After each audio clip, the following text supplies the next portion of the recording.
اللهم صل على محمد. Assalamualaikum warahmatullahi wabarakatuh. Alhamdulillahirabbil alamin wa bihi nasta'in ala umuri dunya waddin. Wa sallallahu wasallama ala sayyidina Muhammadin khatamin nabiyyin wa ala alihi wa sahbihi ajmain. Rabbi israh li sadri wa yassir li amri wa hlul 'uqdatam min lisani yafqahu qawli. Amma ba'du. Alhamdulillah, puja dan puji syukur kehadirat Allah Subhanahu wa taala masih memberikan kita taufik, memberikan kita hidayah, memberikan kita kekuatan, kesehatan, keamanan, ketentraman sehingga kita bisa berkumpul di masjid yang mulia ini untuk menghatamkan Al-Quran sekaligus menghatamkan kitab Risalatul Mudzakarah. Semoga Allah Subhanahu wa taala menjadikan malam ini malam yang penuh berkah, malam yang insya Allah diturunkan rahmatnya Allah kepada kita, dibukakan pintu pengampunannya kepada kita, dikabulkan seluruh hajat-hajat kita, dan dijadikan kita hamba-hamba yang diridhai oleh Allah Subhanahu wa taala di dunia dan di akhirat. Amin Allahumma amin. Nikmat yang sangat luar biasa. Baru saja kita mendengar bagaimana keadaan saudara kita muslim yang ada di Thailand sana. Bagaimana Ramadannya? Ya, kalau kita dengarkan jauh sekali dengan yang ada di Indonesia. Di Indonesia alhamdulillah kita masih bisa sholawat tarawih berjamaah.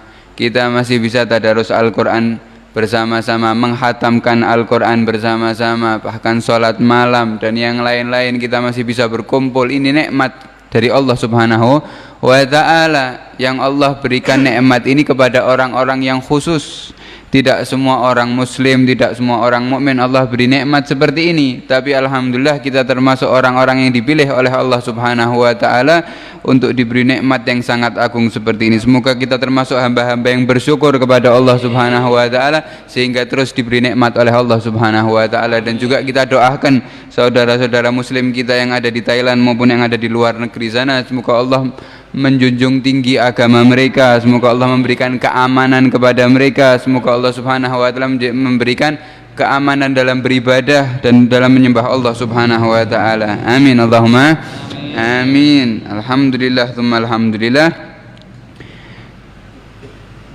Sebentar lagi Ramadan akan meninggalkan kita. Ya.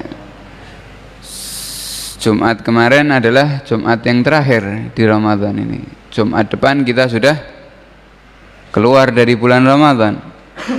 Hari Sabtu ini juga hari Sabtu terakhir buat kita. Sabtu depan sudah keluar daripada bulan Ramadan. Maka banyak para ulama mengingatkan bahwasannya sholat 2 rakaat di hari ini itu akan berbeda pahalanya sama sholat 2 rakaat di minggu depan. Mengkaji 1 ayat pada malam ini berbeda jauh pahalanya sama mengkaji 1 ayat di minggu depan. Bersedekah di hari ini akan berbeda jauh pahalanya dengan bersedekah di minggu depan. Dan kesempatan kita hanya berapa? Hanya tinggal beberapa hari. Semoga Allah menjadikan akhir-akhir bulan Ramadan menjadi akhir-akhir yang indah untuk kita, mengabulkan seluruh daripada amal-amal soleh kita diterima oleh Allah Subhanahu wa taala. Amin Allahumma amin. Alhamdulillah kita juga diberi taufik bersama teman-teman yang ada di Masjid Al-Ikhlas ini untuk membaca setiap malam daripada kitabnya Habib Abdullah bin Alwi Al-Haddad. Namanya kitab Risalatul Mudzakarah. Banyak di antara kita yang ikut menghadiri daripada pembacaan kitab ini. Kitab ini kitab yang sangat agung, kitab yang sangat luar biasa. Alhamdulillah kita bisa menghatamkan dalam bulan Ramadan ini, yang mana dikatakan bahwasannya para ulama ini sangat menganjurkan kita untuk membaca kitab-kitab seperti ini, kitab Risalatul Mudzakarah. Para ulama sampai mengatakan beruntung, sungguh beruntung seseorang yang mengkaji daripada kitab tersebut, mengkaji daripada kitab bab takwanya, mengkaji daripada kitab bab waraknya, mengkaji daripada kitab bab zuhudnya, kemudian bab amal-amal solehnya. Katanya beruntung sampai diulang-ulangi oleh beberapa ulama tentang orang-orang yang membaca daripada kitab tersebut. Kenapa? Karena seseorang yang membaca daripada kitab-kitab salaf, kitab-kitab yang orang-orang yang soleh, itu Allah akan menjaga orang tersebut daripada ujub binafsih, daripada sifat ujub. Orang-orang yang suka membaca kitab-kitab seperti itu, menghadiri kajian-kajian kitab-kitabnya salaf, itu Allah akan membersihkan hatinya daripada sifat ujub, yang mana kita sudah bahas di pertemuan-pertemuan ketika kita membaca daripada kitab tersebut, betapa buruknya orang-orang yang memiliki sifat ujub, betapa akan menghancurkan seluruh pahalanya bagi orang yang memiliki sifat ujub. Begitu juga seseorang yang membaca kitab tersebut, orang tersebut akan mengetahui derajat dirinya sendiri. Ya, maka dikatakan rahimallahu mra'an, kata Nabi Muhammad SAW, Allah merahmati seorang hamba arafa qadra nafsih, yang mana hamba tersebut mengetahui kadar dirinya sendiri. Orang kalau dia mengetahui kadarnya dirinya sendiri, maka akan terjaga dari sombong. Mengetahui kadar dirinya terjaga dari riya. Mengetahui kadar dirinya akan terjaga daripada sifat-sifat yang buruk, yang mana dia mengetahui lemahnya dia, rendahnya dia, hinanya dia, maka dia akan mengenal Allah Subhanahu wa taala dengan keagungannya Allah, dengan keesaannya Allah, dengan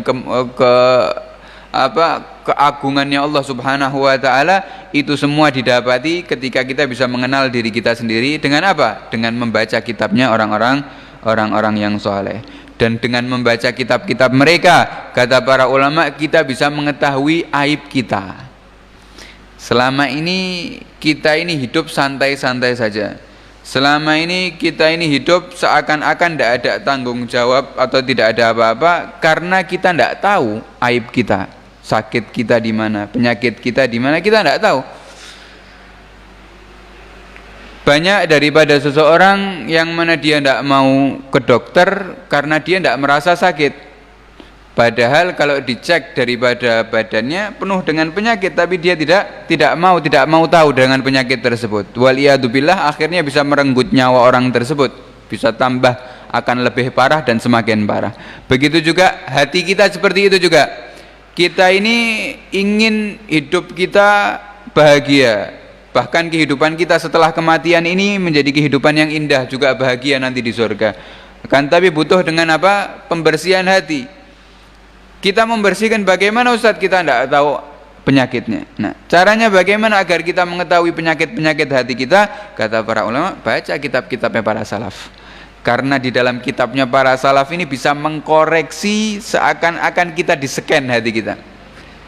Di-scan hati kita tanpa, oh iya ternyata aku ini seperti ini, oh iya benar ternyata aku ini seperti ini, oh ternyata aku ini mesti ada sifat riyaknya, oh ternyata aku ini mesti ada sifat sombongnya, oh ternyata aku ini masih ada sifat ujubnya. Maka dengan seperti itu akan bisa kita memperbaiki diri kita selangkah lebih dekat kepada Allah Subhanahu wa ta'ala. Dan juga dengan membaca kitab-kitab mereka, mengkaji daripada kitab-kitab mereka, kita bisa mengetahui hakikatnya ilmu. Hakikatnya apa? Ilmu. Allah Subhanahu wa ta'ala berfirman dalam Al-Quran, dikatakan bahwasannya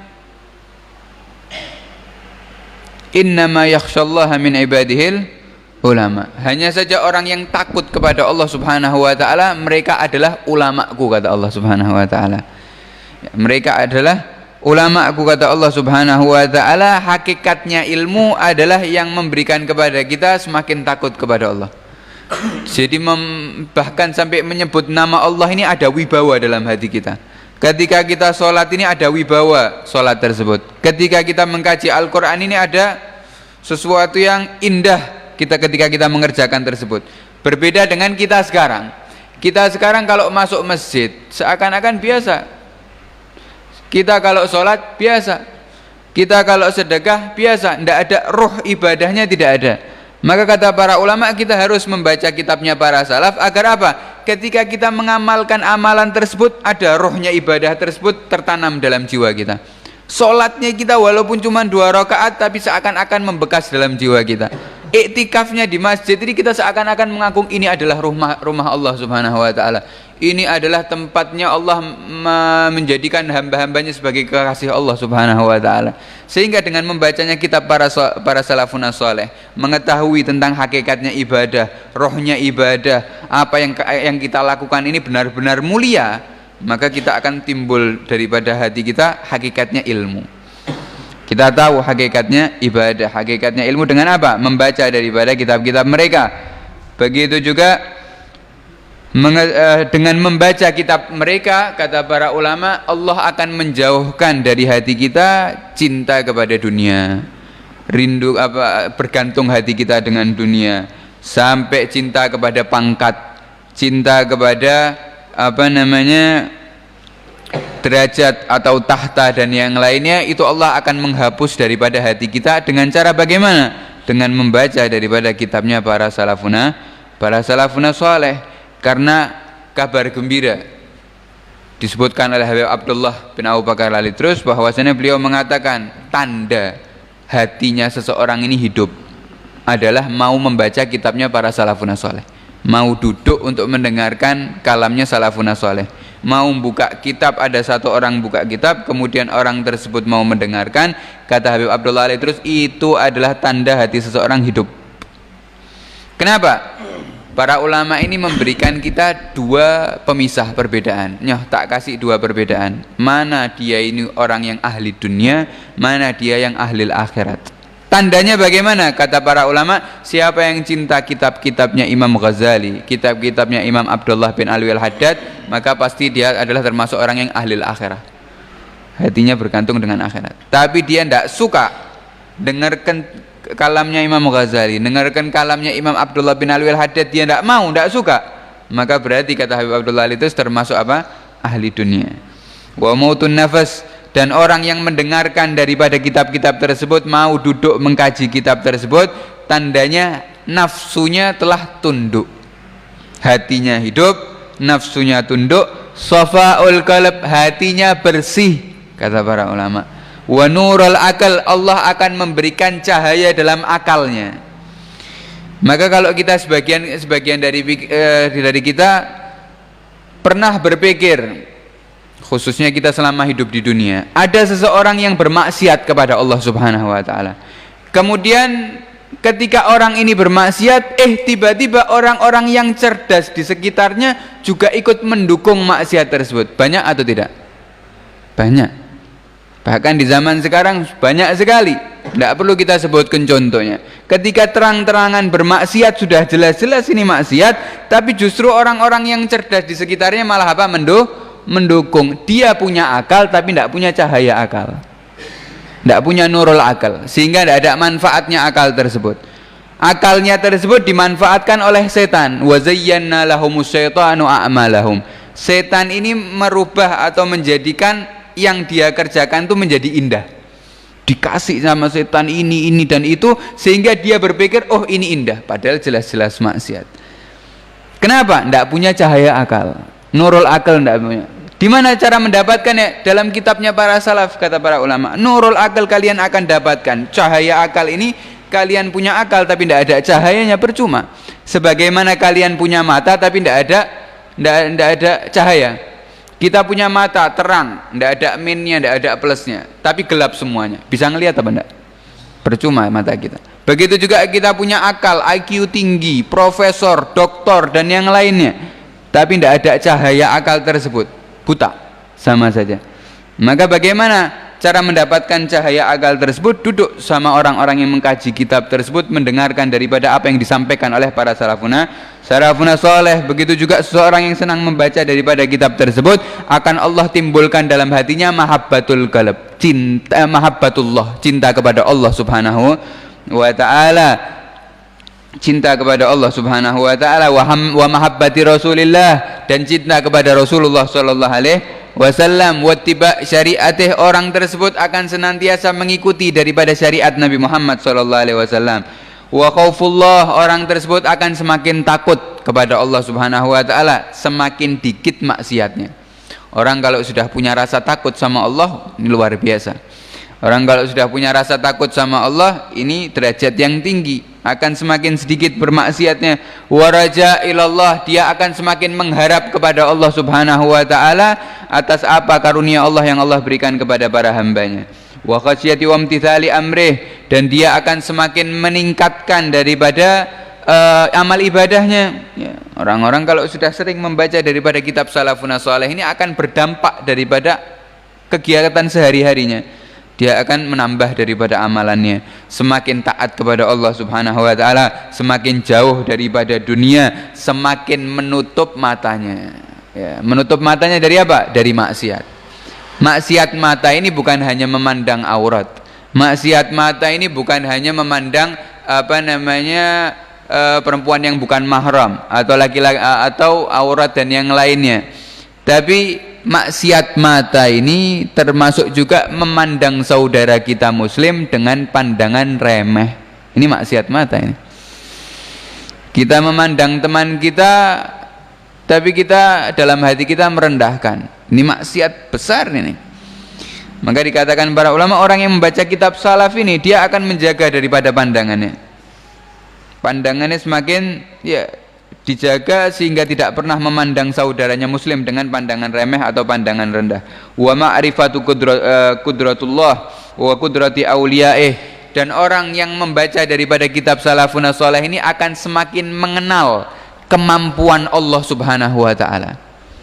Allah mampu untuk merubah hamba yang mana dulunya ahli maksiat, kotor dan yang lainnya dirubah oleh Allah Subhanahu wa taala menjadi para kekasih Allah. Mampu. Allah juga mampu sebaliknya, orang yang ahli masjid, ahli etikaf dirubah sama Allah menjadi ahli maksiat, waliyadzubillah. Mampu juga. Dengan bagaimana kita mengenal daripada kemampuan Allah membaca daripada kitab salafun salih. Wa qudratu auliyaih, dan juga kemampuan daripada para kekasih Allah Subhanahu wa taala. Siapa kekasih Allah? Orang-orang yang takut kepada Allah, para ulama, guru-guru kita. Mereka para orang-orang yang saleh juga memiliki kemampuan yang sangat luar biasa. Bahkan nadratun min ainil kutub tuhyih, kata para ulama, satu pandangan daripada pandangannya orang-orang yang berilmu, orang-orang yang soleh ini bisa menghidupkan hati manusia. Cukup kita duduk sama mereka, mendengarkan kalam mereka, dipandang oleh mereka, hidup hati kita. Kemampuan siapa? Kemampuannya Allah yang diberikan kepada para kekasih Allah Subhanahu wa ta'ala. Wa quwwatil ilm wa halawatul amal, dan juga akan mendapatkan lezatnya beramal. Kalau kita sudah baca kitab-kitab para salafun salih, itu ngerasakan amal ini beda. Dulu kita sholat berjamaah rasanya seperti ini, setelah kita baca hikmah-hikmahnya para ulama ketika mereka sholat, adab-adabnya ketika mereka sholat, takzimnya mereka ketika mereka sholat, akan tambah daripada hakikat amal kita, semakin nikmat kita mengamalkannya. Zikir kita yang biasanya kita bersolawat atau berzikir biasa saja rasanya, tapi ketika membaca daripada kisah-kisah mereka, nasihat-nasihat mereka, kita akan semakin merasakan lezatnya ibadah. Dan kita juga harus tahu bahwasannya yang ikut serta kemarin daripada pembacaan kitab Risalatul Mudzakarah, kita yang kita baca tadi, apakah ada? Habib Abdullah bin Alwi Al-Haddad menjelaskan tentang perdebatan ulama antara hukum salaman setelah sholat, apakah bid'ah atau sunnah. Tidak ada. Di dalam kitab tersebut apakah ada perdebatan ulama antara pakai sarung panjang sampai mata kaki atau harus di atas mata kaki? Tidak ada. Di kitab tersebut apakah ada perdebatan ulama antara harus berjenggot panjang atau tidak berjenggot? Apakah ada? Tidak ada. Di kitab tersebut apakah ada daripada pembahasan para ulama yang mengatakan, ya Allah, yang mengatakan bahwasannya khilafiyah ini dan itu, bid'ah ini dan itu, musyrik ini dan itu? Sama sekali tidak ada. Tapi kenapa? Kenapa mereka tidak menyebutkan itu? Karena mereka ini menyebutkan al-aham fal-aham. Mereka menyebutkan mana yang lebih penting daripada mana yang penting. Untuk pemuda-pemuda kita, untuk orang-orang yang mengenal Islam, untuk orang-orang yang ingin kembali kepada Allah Subhanahu wa taala, yang penting itu ini, kata Habib Abdullah bin Al-Haddad. Ya ini kalian tahu gimana cara ikhlas, kalian tahu untuk menghalangi hati kalian dengan riya, kalian tahu cara bertakwa kepada Allah, kalian tahu cara menghilangkan hati kalian daripada ujub, kalian tahu cara menjauhi dunia. Ini yang paling penting sebelum kalian mengenal perbedaan-perbedaan itu semua. Kalau perbedaan itu derajatnya hanya kitab fikih saja, antara para ulama sudah membahas orang-orang sebelum kita tentang perbedaan-perbedaan itu. Dan para ulama sudah selesai. daripada perdebatannya. Mereka sudah memiliki dalil yang ini dan yang itu, tidak perlu diperdebatkan lagi. Sehingga mereka para ulama menjelaskan kepada kita, nih yang kalian butuhkan, bukan itu. Tapi mereka daripada orang-orang yang tidak suka sama Islam, mereka orang-orang yang ingin memecah belah umat Islam, mereka tinggalkan nih kitab-kitab salaf, disampingkan. Kitab-kitabnya Imam Ghazali disampingkan, kitab-kitabnya Habib Abdullah bin Ali disampingkan. Jangan-jangan kasih buat anak-anak muda ini, kalian debat sana masalah jenggot, kalian debat sana masalah gamis, kalian debat sana masalah pakaian, apakah ini islami atau bukan, kalian debat sana masalah ini. Dikasih. Akhirnya ketika anak muda ini hatinya atau pikirannya sudah full dengan perdebatan tersebut, dengan masalah tersebut, dengan bid'ah yang ini dan itu semuanya, tidak cukup hatinya buat menerima ilmu-ilmu ini, karena sudah full, tidak cukup lagi, sudah muak dengan ini dan itu yang tidak selesai-selesai. Akhirnya tidak bakal dapat dia cara apa itu ikhlas. Ketika sudah full hati atau akal pikirannya, dia tidak bakal bisa menerima apa itu takwa kepada Allah Subhanahu wa Ta'ala. Padahal kalau kita lihat mereka para ulama yang memikirkan hukum tentang itu semua atau perbedaan itu semua, mereka para ulama asas atau pondasinya sebelum membahas itu adalah ini, pondasinya ini, kitab ini. Pondasinya dia mengetahui dulu apa itu takwa. Mereka mengetahui dulu apa itu takut kepada Allah. Mereka mengetahui dulu apa itu warok. Mereka mengetahui dulu apa itu jauh daripada dunia. Sehingga kalau kita lihat macam perdebatan zaman dulu sama zaman sekarang, kita bandingkan. Ketika Imam Syafi'i datang kepada salah satu ulama namanya Imam Sufyan Ats-Tsauri, ketika mereka berdua berdebat tentang kalimat di dalam Al-Quran, al-quru' atau quru', yang mana ada dua makna. Quru' tersebut ada yang memaknai haid, quru' tersebut ada yang memaknai tuhur. Imam Syafi'i mengatakan, ya, salah satu quru', 3 quru' artinya 3 haid, mengatakan seperti itu, atau 3 haid. Maka Imam Sufyan Ats-Tsauri tidak, salah satu quru' itu adanya 3 suci. Debat, mulailah perdebatan. Imam Syafi'i mulai mengeluarkan dalil-dalilnya, kemudian Imam Sufyan Ats-Tsauri juga mulai mengeluarkan dalil-dalilnya. Selesai perdebatan, berubah pendapat tersebut, yang mana Imam Syafi'i sebelum berdebat mengatakan salah satu quru' itu ada artinya quru' adalah haid, berubah menjadi arti quru' adalah tuhur. Benar kau, katanya. Imam Sufyan Ats-Tsauri juga gitu, aslinya dia berpendapat suci, mengatakan salah satu, enggak, benar kau wahai Syafi'i, salah satu quru' itu adalah haid. Sampai mereka berpisah daripada perdebatannya, yang satu berubah dengan apa pendapat temannya tersebut. Tidak ada cacian, tidak ada makian, tidak ada saling merendahkan, tidak ada satu sama lain saling menggolongkan, tidak ada sampai mengatakan muridku jangan kau duduk sama Syafi'i, atau muridnya Syafi'i dibilangi jangan kau duduk sama Sufyan Ats-Tsauri. Tidak ada mereka seperti itu.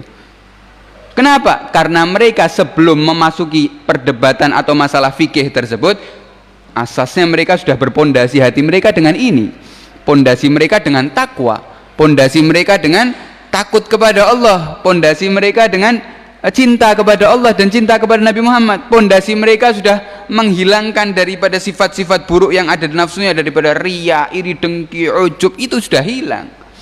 Maka kalau sudah hilang, enteng itu masalah-masalah fikih, masalah khilafiyah, enteng. Sampai Imam Syafi'i, imam yang mengatakan subuh wajib kunut, nah, sunnah kunut, sunnah muba'at, kalau tidak kunut sujud sahwi. Ini Imam Syafi'i. Ketika Imam Syafi'i datang ke daerahnya Imam Abu Hanifah, yang mana Imam Abu Hanifah mengatakan bahwasannya subuh tidak ada kunut, Imam Syafi'i ketika itu dipersilahkan oleh muridnya Imam Abu Hanifah. Ketika itu Imam Abu Hanifah sudah meninggal dunia, dikubur di daerah tersebut. Maka Imam Syafi'i dipersilahkan untuk sholat, mengimami sholat subuh. Ini imam madhab yang mengatakan bahwasanya subuh harus pakai apa? Kunut, sunnah muba'at. Akan tetapi di daerahnya Imam Abu Hanifah, yang mana Imam Abu Hanifah mengatakan apa? Tidak kunut ketika subuh. Bagaimana Imam Syafi'i ketika dipersilahkan untuk muridnya Imam Abu Hanifah mempersilahkan, mengetahui bahwasanya dia ini ulama, dia ini ahli ilm, walaupun berbeda pendapat, walaupun berbeda madhab, tapi itu masalah fikih. Kalau masalah takut kepada Allah, Imam Syafi'i luar biasa. Kalau masalah takwa, Imam Syafi'i harus dikedepankan daripada imamnya untuk menjadi imam. Sehingga ketika menjadi imam, Imam Syafi'i ketika setelah i'tidal di rakaat kedua, Imam Syafi'i tidak pakai kunut. Kenapa? Menghormati daripada pendapatnya siapa? Imam Abu Hanifah. Ini mereka para ulama, sebelum mereka masuk ke pembahasan itu, mereka sudah full hatinya dengan seperti ini. Makanya para ulama ini mewasiatkan kepada kita, ayo baca kitab-kitabnya para salaf, ayo dengarkan mereka para salaf ini membaca apa, mengucapkan apa. Tidak ada di kitab-kitab mereka ini yang memecah belah, tidak ada sama sekali. Tidak ada di kitab mereka ini yang menjatuhkan satu sama lain, tidak ada sama sekali. Justru seseorang yang sudah membaca atau menghatamkan kitab-kitab seperti ini, maka mereka ini akan melihat dunia ini enteng semuanya. Mereka ini akan melihat perbedaan ini enteng semuanya. Ada yang menyalahi perbuatannya santai, ada yang berbeda pendapat dengan dia tidak masalah. Kenapa? Tahu, inna akramakum indallahi atqakum, yang mulia daripada kalian adalah yang bertakwa kalian kepada Allah Subhanahu wa taala. Mengetahui innama yakhsyallaha min ibadil ulama, ulama yang sesungguhnya adalah ulama yang takut kepada Allah Subhanahu wa taala. Maka pentingnya kita membaca daripada kitab salafun saleh. Maka alhamdulillah di malam ini juga bertepatan dengan khataman Al-Quran, kita juga menghatamkan kitab Risalatul Mudzakarah. Semoga keberkahan yang ada pada Al-Quran, keberkahan yang ada pada Risalatul Mudzakarah sampai ke hati kita, cahayanya sampai masuk ke hati kita, ilmunya sampai masuk ke hati kita, cahayanya sampai menerangi akal kita, menerangi tubuh kita, menerangi mata kita. Dan semoga Allah Subhanahu wa taala memindahkan daripada apa yang Allah berikan daripada kitab tersebut, Allah simpan di hati kita, agar terus Allah Subhanahu wa taala membimbing kita di jalan yang diridhai oleh Allah Subhanahu wa taala, dan membukakan kepada kita pintu rahmatnya, membukakan kepada kita pintu rezekinya, membukakan kepada kita pintu pengampunannya, membukakan kepada kita pintu inayahnya, membukakan kepada kita pintu barakahnya, dan membukakan kepada kita pintu cinta kepada Allah Subhanahu wa taala dan cinta kepada Nabi Muhammad sallallahu alaihi wasallam.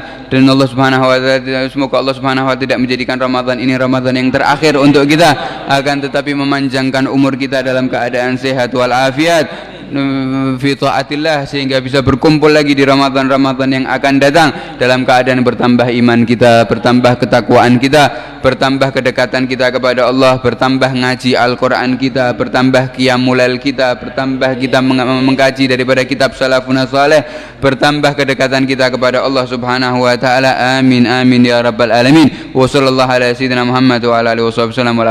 Assalamualaikum warahmatullahi wabarakatuh.